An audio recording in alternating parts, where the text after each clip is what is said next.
السلام عليكم ورحمة الله وبركاته. إن الحمد لله نحمده ونستعينه ونستغفره ونعوذ بالله من شرور أنفسنا ومن سيئات أعمالنا.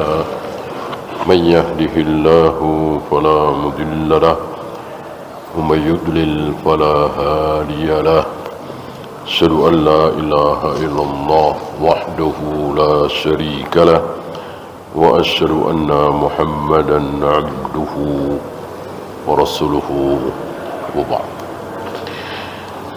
Kita melanjutkan bab istiqamah sampai hadis 85. Wa an Abi Amr wakila Abi Amrah. Ada dua kunyah di sini, Abu Amr dan Abu Amrah. Ini tidak bermasalah. Ini tidak bermasalah. Maka Ibnu Hazm mendhaifkan hadis larangan musik dengan alasan di sanadnya ada seorang perawi yang punya dua kunyah. Ini tidak bisa diterima karena seseorang mempunyai dua kunyah tidak masalah. Seperti ini Sufyan bin Abdullah, kunyahnya Abu Amr atau Abu Amrah. Qultu ya Rasulullah, aku pernah berhadapan dengan Nabi. Aku memohon nasihat, ya Rasulullah, kulli fil Islam. Ucapkan untukku nasihat ilmu di dalam Islam ini. La as'aluhu anhu ahadan ghaira.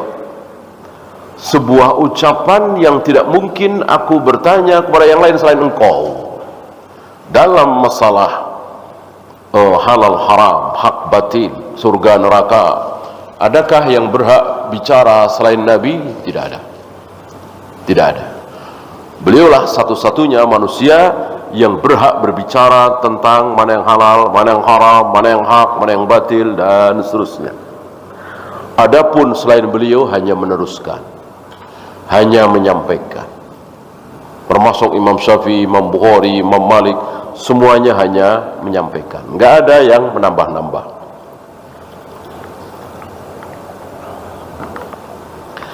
Ya Rasul, ucapkan, sampaikan satu ucapan, satu nasihat di dalam Islam yang tidak mungkin aku bertanya kepada yang lain selain engkau. Nabi mengatakan, kul, ucapkan olehmu, amantu billah thumma istaqim. Aku beriman kepada Allah, kemudian istiqomahlah. Mengatakan aku beriman seperti yang kemarin kita bahas, membaca Al-Quran sekaligus 3 juz, 5 juz, mudah.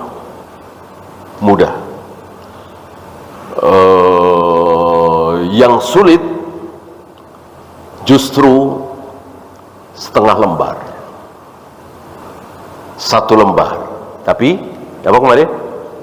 Istiqomah, rutin terus tiap hari, itu yang sulit. Adapun sekali baca 3 juz, 5 juz kecil, cari aja waktu yang luang, pas libur misalnya, ya kan, pas nggak ngapa-ngapain, cari aja waktu. Sekali baca, ya seperti kayak bulan Ramadan misalnya, kan banyak seperti itu. Luar biasa, habis-habisan bulan Ramadan. Begitu lepas Ramadan sudah beda lagi. Apakah seperti itu Rasulullah? Tentu tidak. Bahwa di bulan Ramadan beliau lebih, betul, tapi tidak seperti kita selama ini.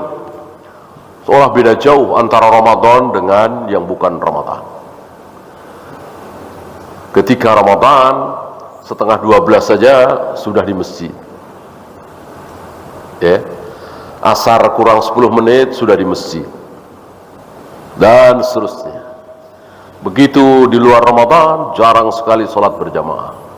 Apakah seperti itu? Tentu tidak seperti itu. Termasuk Mekah Madinah. Mekah Madinah seperti itu. Ya, kita mengalami bagaimana kita di Mekah dan Madinah seolah kehilangan jamaah sekali saja rugi sekali. Sampai ketika City Tour misalnya, ke Uhud, ke ini, ke itu, pengen cepat-cepat ke Madinah, ke Masjid Nabawi, pengen cepat-cepat ke Masjidil Haram, rugi, kehilangan jamaah sekali. Begitu pulang sampai Jakarta, sampai Bandung, sampai Surabaya, kembali lagi. Nggak ada rasa rugi ketika tertinggal berjamaah. Apakah seperti itu Nabi? Tidak seperti itu. Ya.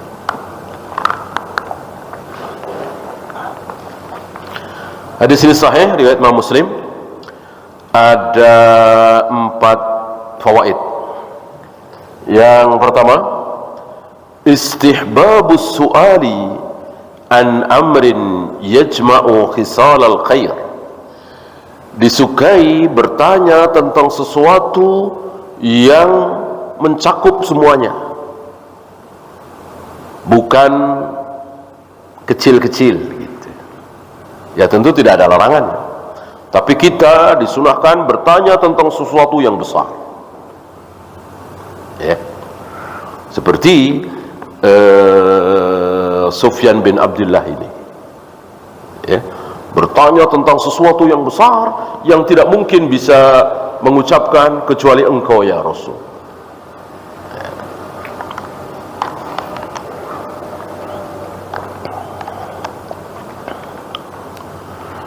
Ini bukan berarti ketika membahas sesuatu yang kecil di mata manusia kemudian menjadi tercela, tidak. Itu kan pelajaran lain lagi. Yang benar Rasul itu turun sujud, dengkul dulu apa tangan dulu? Membahas ini tercela? Ya tidak tercela.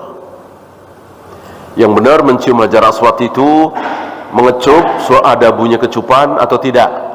Apakah pembahasan ini tercela? Ya tidak tercela. Yang benar melempar jumrah itu tanggal 11, 12, 13 itu setelah zuhur apa sebelum zuhur? Apakah pembahasan ini tercela? Tidak tercela. Yang benar ketika kita berada di atas sofa atau marwah, cukup mengucapkan innas sofa wal marwata min sya'airillah, apa diteruskan satu ayat. Pembahasan ini tentu tidak tercela, ya.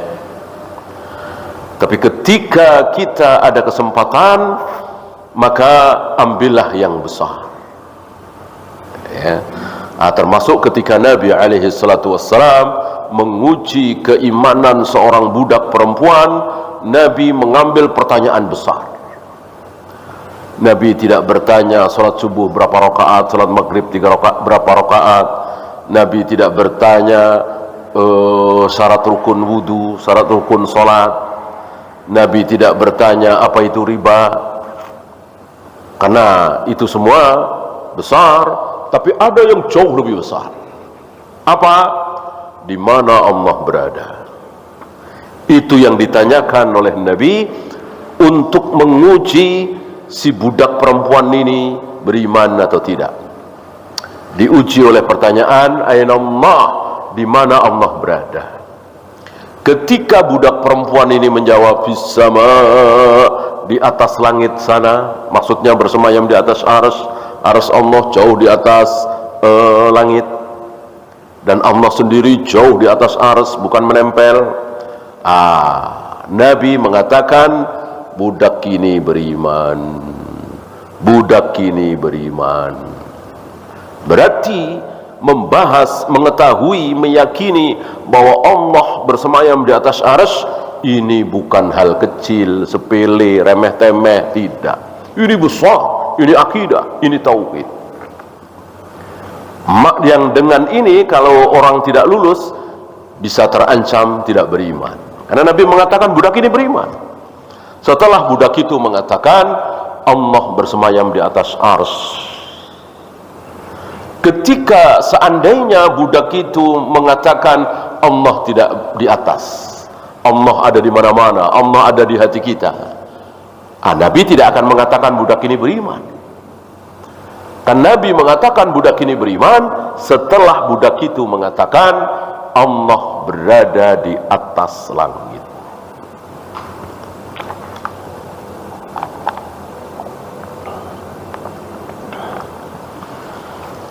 Yang kedua, yang bagi ala man jahula amran ay yas'ala anhu ahla dzikr.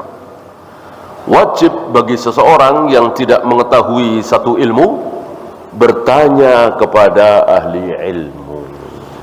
Jadi nggak boleh ngarang, mikir, beristihad, bongkar-bongkar ayat, bongkar-bongkar hadis, nggak boleh. Nggak boleh. Yang boleh siapa? Para ulama. Kita yang bukan ulama, jangan. Ya. Saya pengen tahu nih, tadi saya jual beli, dia bilang kalau mau cash 1 juta, tapi kalau dicicil 1,5. Ini halal apa haram? Riba apa tidak? Oh, buka ayat, buka Sahih Bukhari, buka Sahih Muslim. Bolehkah? Nggak boleh. Nggak boleh. Kapan mau ketemu kita ini siapa? Ya. Fas'alu ahla dzikri in kuntum la ta'lamun.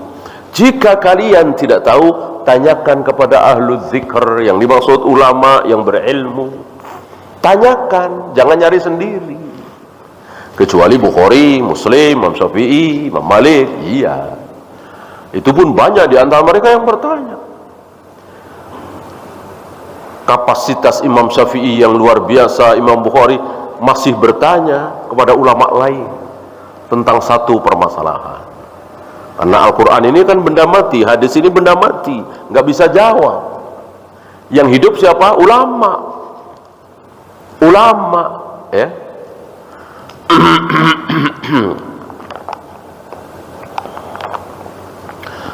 Mushaf itu, Al-Quran itu yang nggak bisa jawab, nggak bisa beristimbat. Maka kita datangi ulama, kita tanya beliau.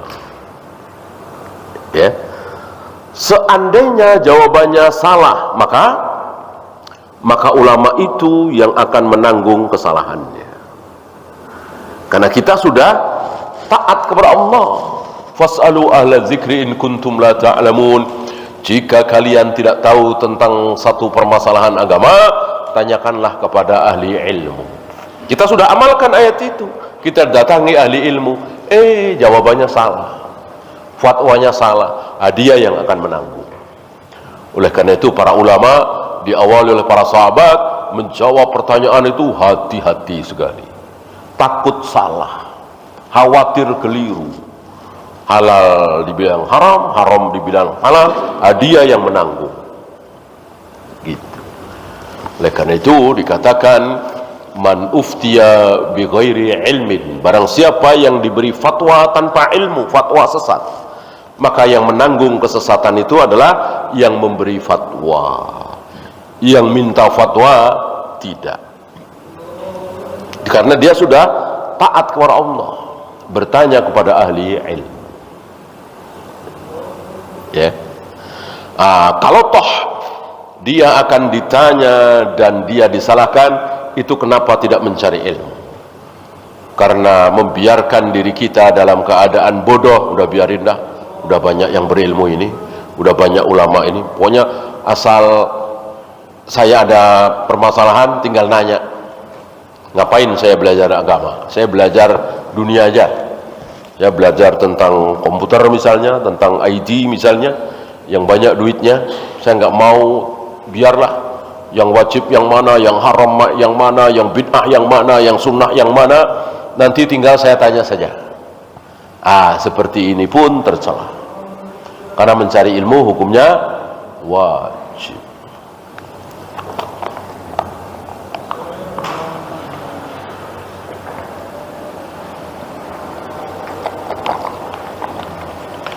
Yang ketiga, al-imanu qaulun wa amalun.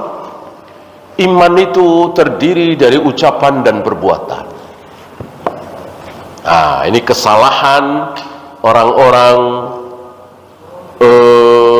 Jahmiyah, Jabariyah, Mu'tazilah dan lain-lain, wabil khusus Murji'ah, yang mengatakan bahwa iman tidak ada hubungannya dengan ucapan, tidak ada hubungannya dengan perbuatan. Karena iman itu percaya di hati. Ketika seseorang sudah percaya Allah itu ada, Allah itu satunya Tuhan, Allah itu pencipta surga dan neraka, Allah begini-begini, percaya, maka mau sholat atau tidak, mau puasa atau tidak, mau berzina atau tidak, minum khamar apa tidak, iman itu stabil. Kan udah percaya. Masa percaya hilang gara-gara minum khamar? Masa percaya hilang gara-gara nggak sholat? Nah, itu Murji'ah. Adapun Ahlus Sunnah wal Jamaah mengikuti Rasul dan para sahabat, meyakini bahwa ucapan kita, perbuatan kita mempengaruhi iman.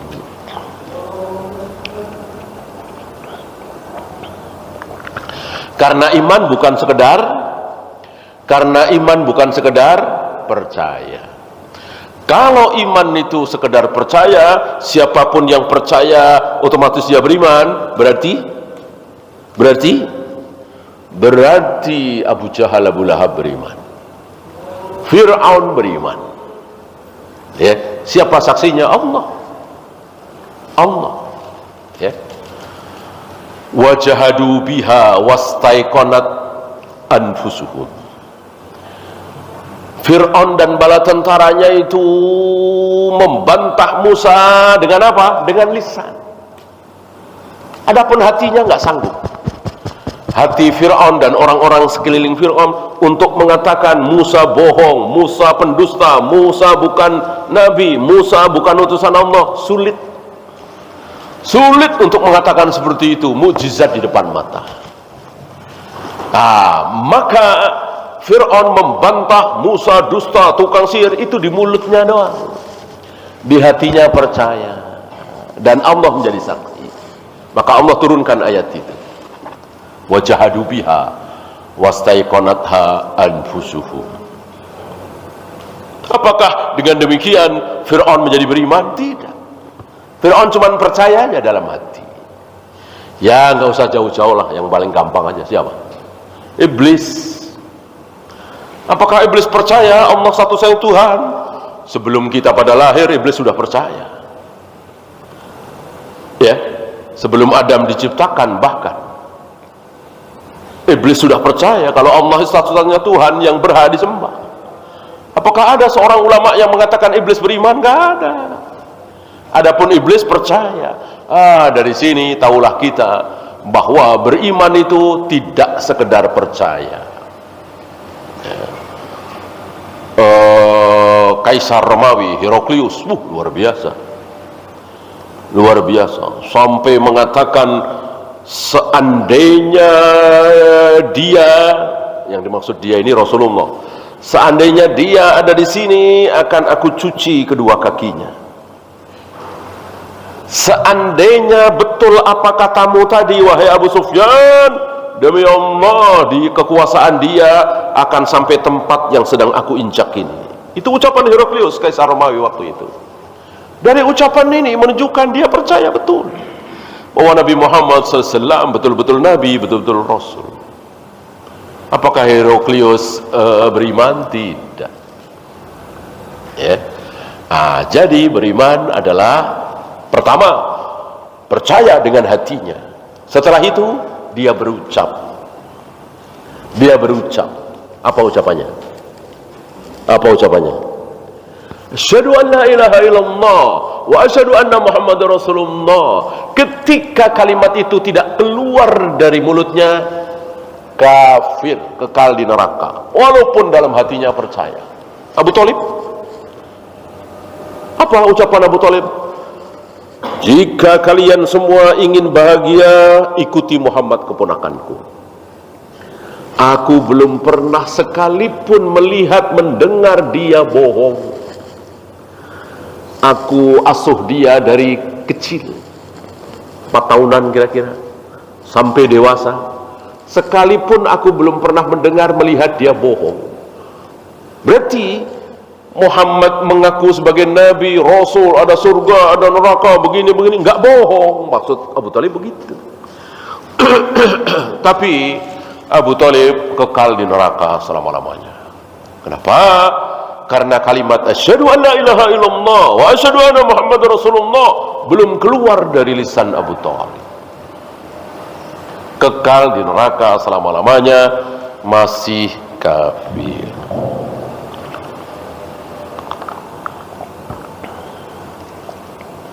Yang terakhir, al-istiqamatu darajatun 'aliyatun tadullu ala kamalil iman wa 'uluwil himmah. Istiqamah merupakan derajat yang tinggi. Jadi jangan main-main dengan istiqamah ini. Maka orang yang bisa istiqamah luar biasa, wajib bersyukur. Ya. Sekali lagi, antum sholat tepat waktu mudah. Kalau cuma seminggu, kalau cuma sebulan, mudah. Ya seperti kita lagi umroh, lagi haji, insya Allah tepat waktu terus, mudah kan? Jutaan kaum muslimin yang ada di Mekah, Madinah, dari mana-mana, dari Eropa, dari Amerika, dari Asia dan seterusnya, hampir semuanya sholat tepat waktu. Mudah. Kenapa? Cuman 40 hari, cuman 30 hari, cuman 20 hari. Yang sulit ketika pulang ke negerinya dan bertahun-tahun, begitu dengar azan langsung ke masjid, sholat berjamaah bertahun-tahun. Bertahun-tahun, 2 jam atau 1,5 jam sebelum subuh dia sudah bangun untuk qiyamul lail. Bertahun-tahun setiap maghrib, setiap habis subuh antum baca berapa? 10 ayat, 15 ayat. Itu yang sulit. Maka itu merupakan darajatun 'aliyatun, derajat yang sangat tinggi. Ya. Dan menunjukkan tentang kesempurnaan iman. Ya, kita habiskan saja hadis ini, hadis terakhir ya. Setelah ini kita masuk bab lain. Kita tinggalkan bab istiqomah. Hadis terakhir, hadis 86. Wa an Abi Hurairah radhiyallahu anhu qala Rasulullah sallallahu alaihi wasallam, qaribu wasaddidu wa'lamu annahu lan yanjua ahadum minkum bi'amalihi. Berbuatlah baik, sederhanalah, jangan berlebih-lebihan. Ketahuilah kalian selamat bukan karena amal kalian. Kalian masuk surga bukan karena amal kalian. Kalian selamat dari neraka bukan karena amal kalian. Maka nggak usah berlebihan beramal, ya, pelan, ya, nggak usah buru-buru. Lagi jalan habis wudu, tiba-tiba sampai sini imam sudah walabdolin amin, lari, haram, tidak boleh. Udah nyantai aja. Dapat alhamdulillah, nggak dapat nanti tambah 1 rakaat ketika imam salam. Gitu ya. Wala anta ya Rasulullah, termasuk engkau ya Rasul. Engkau masuk surga bukan karena amalmu, engkau selamat dari neraka bukan karena amalmu, betul ya Rasul? Dijawab, betul. Wala ana, aku juga seperti itu, aku selamat dari neraka, aku masuk surga bukan karena amalku. Illa ayyataghammadani Allahu birahmatin minhu wa fadl. Hanya Allah menutupi aku dengan rahmat dan karunia-Nya. Maksum, dijaga beliau.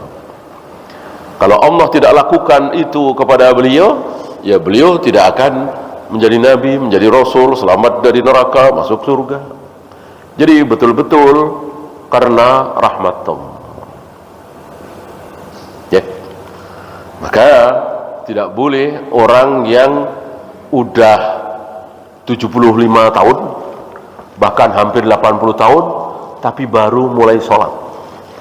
Ya, baru mulai sholat, dihitung, taruhlah baru masuk Islam ya, atau baru mau sholat, dia hitung sholatnya baru 10-an kali, kira-kira. Ya, lalu dia mengatakan, gimana saya bisa masuk surga? Gimana saya bisa seperti kalian yang sudah sholat dari remaja, bahkan dari umur 9 tahun, 8 tahun sudah mulai sholat.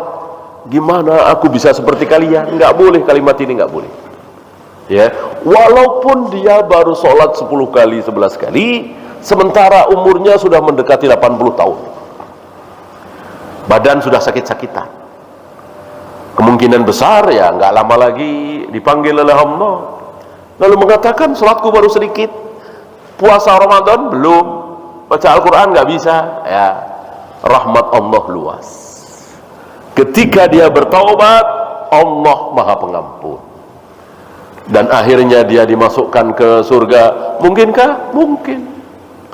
Sementara yang sholat dari remaja, akhirnya Allah masukkan neraka dulu karena penuh kesombongan, gitu, merasa banyak amalnya, dan seterusnya dan seterusnya. Adakah? Ada. Nah, disinilah kita tidak boleh menyombongkan amal kita, kita tidak boleh merendahkan orang lain yang amalnya sedikit. Kita tidak tahu rahasia takdir. Rahmat Allah begitu luas. Ya, ya, sama hadis ini sahih riwayat Imam Muslim. Di sini juga ada 4. Fadlullahi wa rahmatuhu ala ibadihi awsa'u min a'malihim. Karunia Allah, rahmat Allah itu lebih luas, lebih harus diandalkan daripada amal kita sendiri. Ya, maka jangan mengandalkan amal, andalkanlah bahwa Allah Maha Pengasih, Allah Maha Penyayang, Allah Maha Pengampun. Begitu.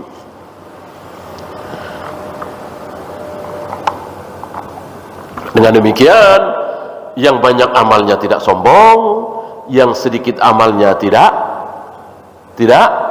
putus asa. Ya. Dan banyak kisah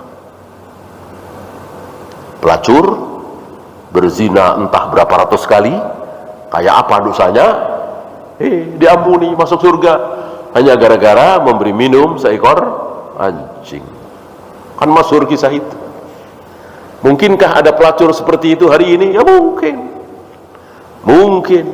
Bukan anjing yang dia beri minum, tapi nenek-nenek tua yang kehausan, ya, atau ada anak-anak yatim yang kelaparan, dia kasih makan.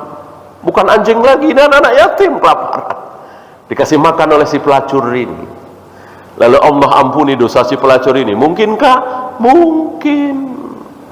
Kita jangan menyempitkan rahmat Allah. Rahmat Allah luas sekali. Ya. Nah, jangan kita bermental khawarij. Kalau tidak salah, saya pernah cerita di majelis ini, ada seorang syekh berilmu, sepertinya dosen Libya ya, yang di Mampang sana. Waktu itu sepertinya masih di Keramat sana, belum di Mampang ya. Dia jalan sama muridnya di Tanah Abang. Nah, dia ngantri untuk sholat duhur apa sholat asar berjamaah. Tempat wudhunya itu kecil. Nah, ada wanita pakaiannya nggak beres ya, nggak nutup aurat lah, nggak pakai jilbab, roknya tidak panjang, gitu. Nah, si syekh ini mengatakan, wanita ini mau ngantri wudhu untuk sholat berjamaah, gitu. Yang dilihat itu. Beda kalau mental khawarij, buat apa sholat? Pakaiannya nggak bener, nggak nutup aurat, nggak pakai jilbab.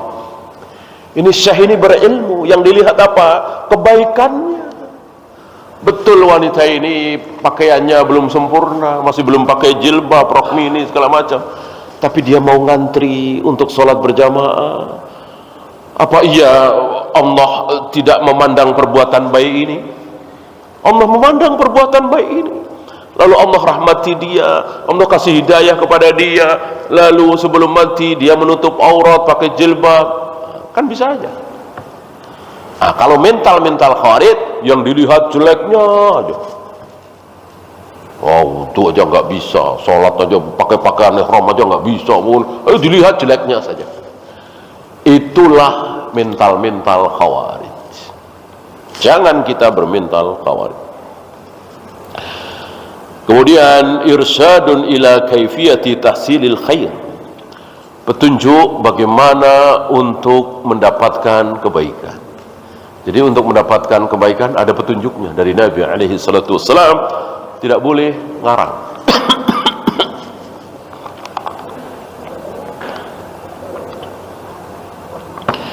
Kemudian la yanbaghi lil abdi ayyaghtarra bi amalihi. Haram bagi seorang hamba tertipu dengan amal solehnya, merasa takjub dengan amal solehnya, ujub.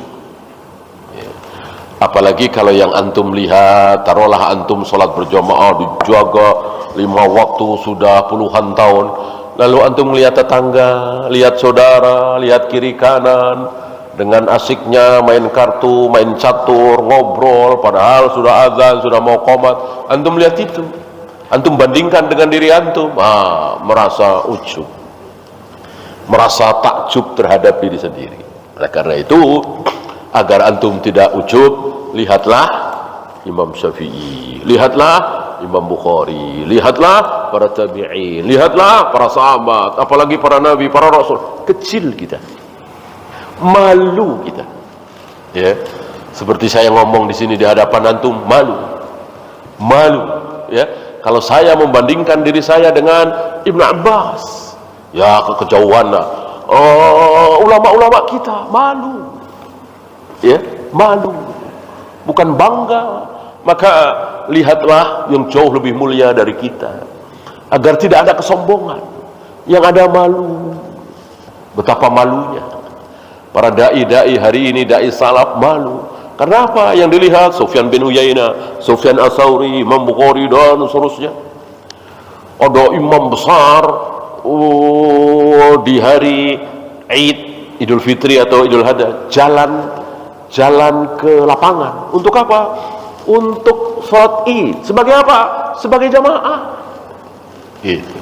Hari ini kalau ada ustadz sholat Id sebagai jamaah, gengsi, ya. Harus jadi khotib dong, harus jadi imam dong. Ustadz masuk nggak jadi khotib, ya. Tadi itu 4 imam besar, salah satunya Imam Ahmad, Yahya bin Ma'in, datang ke lapangan untuk sholat Id sebagai jamaah biasa. Nah, betapa malunya kita melihat imam-imam kita, ulama-ulama kita nggak ada apa-apa. Dengan demikian insya Allah hilang rasa sombong kita. Yang terakhir, a'malul ibadi la tudkhiluhumul jannah. Amal para hamba tidak bisa mengantarkan si hamba ke dalam surga. Jadi sholat kita, puasa kita, zakat kita, haji kita tidak bisa mengantarkan kita ke surga. Yang bisa mengantarkan kita ke surga adalah rahmat Allah. Karena Allah sayang sama kita, karena Allah merahmati kita, jadilah kita masuk surga. Kalau Allah tidak rahmati kita, nggak mungkin kita masuk surga. Nah, buat apa sholat kita, puasa kita, zakat kita, haji kita, jihad kita? Buat apa? Buat apa? Buat menentukan antum di surga yang mana. Antum di surga bawah misalnya, ya kalah dengan tetangga antum lebih atas lagi. Karena apa? Karena amal dia lebih banyak, karena jihad dia lebih banyak, sedekah dia lebih banyak. Begitu mereka. Jadi kita masuk surga bukan karena amal kita, tapi amal kita akan menentukan kita masuk di surga level berapa. Di surga tinggal kan bertingkat-tingkat surga itu. Maka antum masih ingat barangkali surga tingkat 4 misalnya, melihat surga tingkat atasnya lagi 3, melihatnya seperti melihat bintang-bintang yang ada di langit. Begitu jauhnya. Padahal cuma beda satu level. Inilah surga. Ya, itu saja. Ada pertanyaan? Silakan.